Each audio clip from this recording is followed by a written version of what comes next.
Hello दोस्तों, आज हम बात करेंगे रेस्टोरेशन पीरियड की एक one of the best comedy the way of the world की। ये चार्ल्स डिकिंस के द्वारा लिखी गई एक बहुत ही फेमस कॉमेडी है जिसको 1700 में पब्लिश किया गया था। तो आइए इस कॉमेडी को शुरू करते हैं। ये कॉमेडी शुरू होती है मिराबेल और फेनोल के एक डिस्कशन से। ये दोनों कार्ड खेल रहे हैं और कार्ड खेलते खेलते इस कॉमेडी के हीरो मिराबेल फेनोल को बताते हैं कि किस तरह से पिछली रात उनके साथ एक घटना घटी। घटना ये थी कि मिराबेल अपनी लवर मिलामेंट से मिलने के लिए क्लब जाते हैं, जहां पर पहले से ही लेडी विस्फोर्ड और दूसरी औरतें मौजूद होती हैं। यहाँ मिलामेंट की आंटी लेडी विस्फोर्ड मिराबेल को वहां जाने से रोकती हैं और उसके साथ उसकी इंसल्ट भी कर देती हैं। मिराबेल बताता है कि उनको इस बारे में कोई भी दुख नहीं है। उसको दुख इस बात का है कि जब लेडी विस्फोर्ड मिराबेल को वहां जाने से रोक रही थी तो उस समय मिलामेंट ने कुछ नहीं बोला।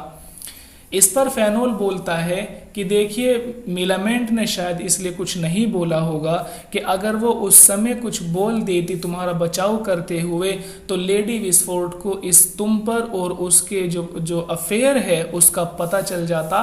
और चूंकि मिलामेंट लेडी विस्फोर्ड के पास रह रही हैं इसलिए वो इन बातों को उजागर नहीं कर सकती। तो ये बात चल रही है शुरू में। इसके अलावा अगर हम मिराबेल की बात करें तो मिराबेल का अफेयर लेडी विस्फोर्ड की अपनी बेटी एराबेला से था और उसके अफेयर के साथ साथ इन दोनों का फिजिकल रिलेशनशिप भी थे। इस बात से डरते हुए कि कहीं एराबेला प्रेग्नेंट ना हो जाए तो उसने एराबेला की शादी अपने दोस्त फेनोल से करा दी। आगे बात बढ़ती है, लेकिन फिलहाल जो मिराबेल है वो प्यार करते हैं मिलामेंट से और किसी भी तरह से वो मिलामेंट से अब शादी करना चाहते हैं। लेकिन मिलामेंट की प्रॉब्लम ये है कि वो अपनी आंटी लेडी विस्फोर्ड के साथ में रहती है और उसको लेडी विस्फोर्ड की सहमति से, उसकी रजामंदी से ही शादी करनी होगी। अगर वो ऐसा नहीं करती तो जो 600 पाउंड लेडी विस्फोर्ड के पास में मिलामेंट की एक तरह से विरासत रखी हुई है वो 600 पाउंड लेडी विस्फोर्ड उसको नहीं देंगी। तो ये एक कंडीशन है मिलामेंट की कि अगर लेडी विस्फोर्ड जो शादी अपनी मर्जी से कराएंगे तो वो विरासत इसको मिल जाएगी। अगर मिलामेंट अपनी मर्जी से किसी से शादी करती है तो 600 पाउंड वो उसको वापस नहीं मिलेंगे।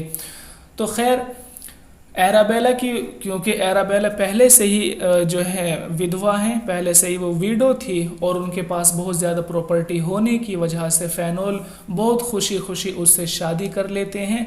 लेकिन यहाँ पर फेनोल का भी एक एक्स्ट्रा अफेयर है और वो है मिसिज मारवुड। मिसिज मारवुड फेनोल की मिस्ट्रेस हैं और ये बहुत बार यहाँ पर हमें दिखाई देती हैं। हालांकि जो फेनोल हैं वो मिसिज मारवुड को अपनी मिस्ट्रेस ज़रूर समझते हैं, लेकिन कहीं ना कहीं मिसिज मारवुड अपने अंदर मिराबेल के लिए मोहब्बत रखती है। जब ये मोहब्बत और ये लव मिराबेल उसको रिटर्न नहीं करता, यानी केवल वन साइड लव होता है और मारवुड को ये पता चल जाता है कि मिराबेल तो मिलामेंट से प्यार करता है, तो फिर ये भी उससे दुश्मनी मोल ले लेती है। अब यहाँ पर फेनोल भी उसका दुश्मन बना हुआ है।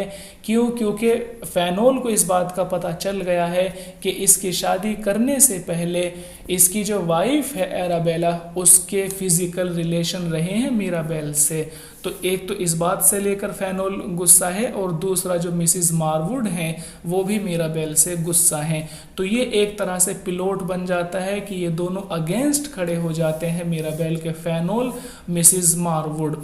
जबकि फेनोल की जो वाइफ है एराबेला, इससे शादी से पहले मिराबेल की इससे अफेयर थे, लेकिन वो आज तक मिराबेल की दोस्त है और एक बहुत अच्छी दोस्त है और बार बार वो मिराबेल की जो प्लानिंग है उसमें उसका साथ देती हुई नज़र आती है।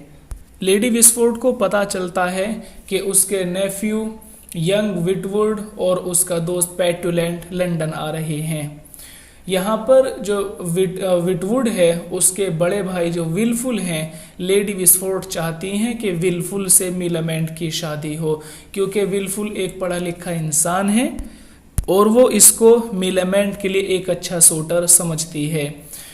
विल्फुल लेडी विस्फोट के घर में ठहरे हुए हैं और किसी भी तरह से लेडी विस्फोट की एक कोशिश है कि मिलामेंट और विल्फुल की आपस में शादी हो। लेकिन विल्फुल के साथ प्रॉब्लम यह है कि वो बहुत ज़्यादा शराब पीता है, बहुत ज़्यादा ड्रिंक करता है। जब लेडी विस्फोट इन दोनों को एक जगह बात करने के लिए छोड़ती है तो उस समय भी विल्फुल ने शराब पी हुई होती है, जिसकी वजह से हमारी जो हीरोइन मिलामेंट है उसको बहुत ज़्यादा इससे प्रॉब्लम होती है। यहाँ तक कि मिलामेंट विल्फुल को रिजेक्ट कर देती है और साफ मना कर देती है कि वो उससे शादी नहीं कर सकती। लेकिन यहाँ पर जो लेडी विस्फोट है वो मिलामेंट को बहुत ज़्यादा जो है उसको डांटती है कि उसको किसी भी तरह से विल्फुल से शादी करनी होगी, क्योंकि वही उसके लिए बेस्ट सूटर साबित हो सकता है। मिराबेल किसी भी तरह से मिलामेंट से शादी करना चाहता है और वो इसके लिए लेडी विस्फोट की जो है खुशामद और उसकी चापलूसी करने में बिजी हो जाता है। जब वो लेडी विस्फोट की चापलूसी कर रहा था, उसके साथ फ्लर्ट कर रहा था, तो लेडी विस्फोट को ये महसूस होने लगा कि जो मिराबेल है वो लेडी विस्फोट से प्यार करता है, उससे अफेयर बनाने की कोशिश कर रहा है।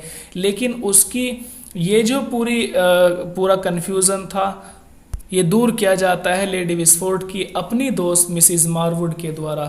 मिसिज मारवुड उसको बताती है कि वो उससे फ्लर्ट इसलिए कर रहा है ताकि उसको वो खुश कर सके और उसको खुश करने के बाद में वो मिलामेंट से शादी कर सके। जब लेडी विस्फोट को सच्चाई का पता चलता है तो वो तो और ज़्यादा भड़क जाती है, वो मिराबेल के अगेंस्ट हो जाती है कि मैं किसी भी सूरत में मिराबेल और मिलामेंट की शादी नहीं होने दे सकती, मैं मिलामेंट की शादी अपनी मर्ज़ी से जिससे चाहूँगी उससे करूँगी। लेकिन यहाँ पर ये तो मिराबेल अंदाज़ा लगा ही लेता है कि इस उम्र में भी, जो कि लगभग 55 साल की एज है लेडी विस्फोट की, तो मिराबेल को पता चल जाता है कि इस एज में भी लेडी विस्फोट को एक लव की ज़रूरत है, एक प्यार की ज़रूरत है। इसीलिए वो अपने एक सर्वेंट वेटवेल को एक रूप दे देता है सर रोलैंड का, वो कहता है और वो उसको बताता है कि वो उसके अंकल हैं। ठीक है, बहुत ही उनको एक जो अच्छा लिबास होता है ताकि देखने में लगे कि हाँ वो कोई पैसे वाला इंसान है। तो वेटवेल को वो सर रोलैंड का एक डिस्गाइज बना देता है, उसका रूप बदल देता है और वो जाकर लेडी विस्फोट के यहाँ पर उससे प्यार करने की बात करता है और यहाँ तक कि उससे शादी करने की बात करता है। जैसे कि लेडी विस्फोट की आदत है किसी से प्यार करना, इजीली प्यार करना जानती है किसी से, तो वो वेटवेल से भी, जो कि फ़िलहाल सर रोलैंड बने हुए हैं, वो उनसे प्यार करती है और वो सर रोलैंड उसको पूरी तरह से वो करते हैं, फ्लर्ट करते हैं उसके साथ में। यहाँ पर वेटवेल कहते हैं, जो कि सर रोलैंड हैं, वो कहते हैं कि मुझे आपसे शादी करनी है, जिसका जवाब लेडी विस्फोट देती हैं कि फ़िलहाल वो शादी नहीं कर सकती, उन्हें थोड़ा टाइम चाहिए ताकि वो एक दूसरे को समझ सकें। लेकिन सर रोलैंड बहुत ज़्यादा जल्दी कर रहे हैं, वो कहते हैं कि मुझे जल्दी तुमसे शादी करनी होगी क्योंकि मेरा जो नेफ्यू है मिराबेल, वो चाहता है कि मैं आपसे शादी ना करूं, इसीलिए मुझे आपसे शादी करनी होगी। आपको पता है दूसरी ओर जो लेडी विस्फोट है वो भी मिराबेल से गुस्सा है, उससे नाराज़ है, तो वो किसी ना किसी तरह से बंदोबस्त करती है कि मैं ठीक है, मैं तुमसे जल्दी ही शादी करूँगी। एक तरफ तो ये होता है, लेकिन दूसरी ओर जब ये लोग प्लानिंग कर रहे थे वेटवेल को सर रोलैंड बनाने की, तो उसी समय मिसिज मारवुड उस सारी की सारी बातें सुन लेती हैं कि वो क्या करने जा रहे हैं। और जब ये सब चल रहा था, लेडी विस्फोट और सर रोलैंड के बीच में जो रोमांस चल रहा था और शादी की तैयारी चल रही थी, उसी बीच मिसिज मारवुड का एक लेटर आता है लेडी विस्फोट के पास में और वो सारी सच्चाई उसके सामने उजागर कर देती है। इसके बाद में सर रोलैंड की जो सच्चाई है वो सबको पता चल गई है और फेनोल सर रोलैंड को जेल करा देते हैं। मिराबेल को जानना यह है कि आखिर लेडी विस्फोट के घर में चल क्या रहा है, किस तरह की बातें होती हैं और किस तरह के काम वहाँ पर हो रहे हैं। इसीलिए मिराबेल खुद तो कुछ नहीं कर पा रहे हैं, लेकिन वो अपने नौकरों से ज़रूर काम करा रहे हैं। एक और तो मैंने आपको बताया कि मिराबेल की जो पहला जो प्यार था उनका, एराबेला, जो कि लेडी विस्फोट की अपनी बेटी हैं, आज भी उनसे बहुत अच्छी उनकी दोस्ती है। इसीलिए मिराबेल अपने नौकर वेटवेल को और उधर जो है एराबेला अपनी मेड फोइबल को खुश कर लेते हैं, उनसे जो है उनको राज़ी कर लेते हैं कि वो एक दूसरे से शादी करें। तो फोइबल मिराबेल के सर्वेंट वेटवेल से शादी कर लेती है, लेकिन इस बात का पता लेडी विस्फोर्ड को नहीं होता। आखिरकार टाइम गुजरने के साथ साथ लेडी विस्फोर्ड को ये पता चल जाता है, क्योंकि जो भी बातें हो रही थी, जिस तरह की भी सोच लेडी विस्फोर्ड की चल रही थी, फोइबल हर छोटी से छोटी बात जो है मिराबेल को बता देती थी। जब लेडी विस्फोर्ड को फोइबल की इस बात का पता चलता है, उससे बहुत ज़्यादा नाराज़ हो जाती है और उसको डांटती है कि उसको याद करना चाहिए कि किस तरह से लेडी विस्फोर्ड ने इस फोइबल को एक लंबे समय से अपने पास में रखा हुआ है और उसकी केयर कर रही है। तो ये बात हो गई, इन दोनों की शादी भी कैंसिल हो जाती है। अब बात करते हैं फेनोल की। मैंने आपको बताया था कि फेनोल की फ़िलहाल शादी हुई है लेडी विस्फोर्ड की अपनी बेटी एराबेला से, और इसका जो पहले अफेयर रहा है मिराबेल से, उसके बारे में इसको सब पता है। अब इसको कहीं ना कहीं ऐसा लगता है कि लेडी विस्फोर्ड अगर मिलामेंट की शादी किसी और से कर देती है तो जो भी इनहेरिटेंस है, जो भी प्रॉपर्टी है, वो बट जाएगी। तो लेकिन यहाँ फेनोल ये नहीं चाहता कि प्रॉपर्टी बटे, बल्कि वो चाहता है कि सारी की सारी प्रॉपर्टी मेरे कब्जे में हो। इसीलिए वो इसको ब्लैकमेल करना शुरू कर देता है। वो लेडी विस्फोर्ड से बोलता है कि जो कुछ भी उन्होंने उसके साथ में किया है वो सब जान चुका है। उन्होंने इसलिए एराबेला से उसकी शादी की थी ताकि उनका जो उसकी जो प्रेगनेंसी है और जो एराबेला प्रेग्नेंट हो गई थी उसको छुपाया जा सके, और वो किसी और का बच्चा है, वो जो है मिराबेल का बच्चा है, और उसको मेरे बच्चे का नाम देने के लिए तुम लोगों ने उसकी मेरे से शादी की थी। एक तो ये बात है, और दूसरा वो ये बताता है कि मुझे ये भी पता चला है कि मिराबेल और मिलामेंट का अफेयर चल रहा है। पहले उसने मेरी बीवी को वो किया और अब वो मिलामेंट को वो करना चाहता है। तो मैं नहीं चाहता कि ये सब हो, और जो भी हो, अगर मिलामेंट शादी करेगी तो मेरी मर्ज़ी से करेगी, मैं जिससे चाहूँगा उसकी शादी कराऊँगा, मैं मिराबेल से उसकी शादी नहीं होने दे सकता। तो ये एक बहुत ही कन्फ्यूज़न क्रिएट हो जाता है लेडी विस्फोर्ड के साथ में, और फेनोल कहता है कि अगर उसने मेरी बात को ना माना तो मैं सबको ये बता दूंगा कि किस तरह से लेडी विस्फोर्ड की बेटी ने मिराबेल से फिजिकल रिलेशन बनाए हैं और उससे प्रेग्नेंट हुई है। तो हर बात से जो है वो लेडी विस्फोर्ड को बांध देता है, और यहाँ पर लेडी विस्फोर्ड कुछ भी नहीं कर सकती, चाहकर भी नहीं कर सकती। और यहाँ पर ज़रूरत महसूस होती है लेडी विस्फोर्ड को एक ऐसे इंसान की जो उसको इस दलदल से निकाल सके, और वो आते हैं, और वो इंसान है हमारा हीरो मिराबेल। मिराबेल आता है और वो बोलता है लेडी विस्फोर्ड से कि वो उसको उस जो है उस दलदल से निकाल सकता है, उस मुश्किल से निकाल सकता है। लेडी विस्फोर्ड कहती हैं ठीक है मुझे यहाँ से निकालो। तो उसके बाद वो पूछता है कि मुझे क्या मिलेगा। लेडी विस्फोर्ड कहती हैं कि जो वो चाहेगा उसको मिल जाएगा। वो कहता है मुझे कुछ नहीं चाहिए, बस मुझे मिलामेंट से शादी करनी है।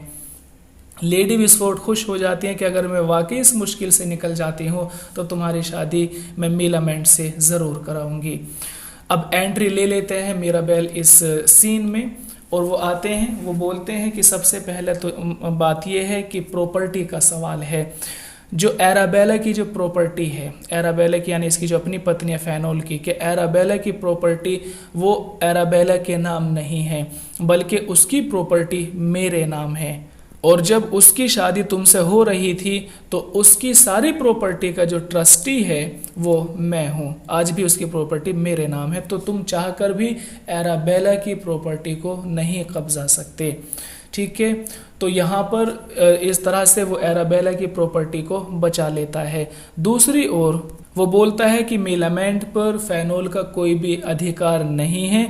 मिलामेंट जिससे चाहेगी उससे शादी करेगी, और लेडी विस्फोर्ड जिससे चाहेगी जो है मिलामेंट की शादी कर सकती है।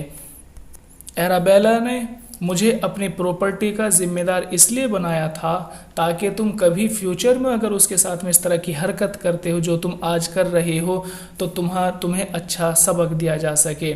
इसीलिए मिराबेल अब यहाँ पर एराबेला को बोलते हैं कि ये तुम्हारी प्रॉपर्टी हैं, ये तुम्हारे पैसे हैं, और अब यही पैसे यही प्रॉपर्टी तुम्हारा ख्याल रखेंगे फ्यूचर लाइफ में।